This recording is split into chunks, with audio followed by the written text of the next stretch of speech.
That was my sister. It took for her to die for this to become mandatory. Joanne Risk is easily moved to tears when she talks about the death of her sister, 32-year-old Diane McCabe.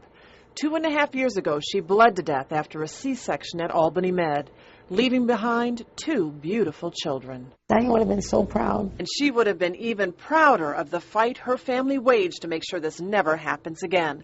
Part of a settlement with Albany Med requires them to buy a maternal and neonatal simulator for training, change procedures on a machine that monitors a patient's vital signs, and funds a lecture series focusing on patient safety. But more is needed. It's a mandatory review program so that we know somebody is looking at why that woman died. Somebody really, I mean, you're leaving a child without a mother. The American Congress of Obstetricians and Gynecologists, or ACOG, had a program called Safe Motherhood Initiative, but the governor slashed its funding.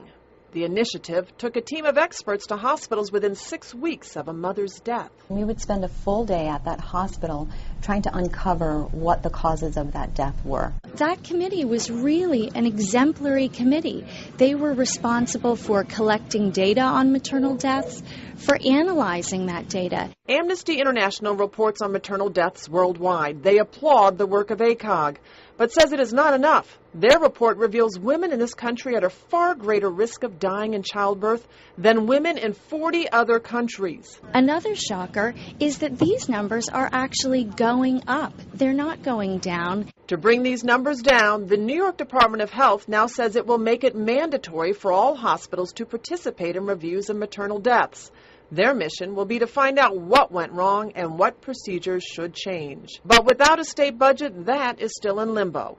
Now, the question of education. Well, ACOG has printed and distributed these posters on hemorrhaging and what to do, a major cause of death after C-sections. All of the labor and delivery units across New York State have hanging. There were none in Albany Med when Diane McCabe bled to death 2.5 years ago.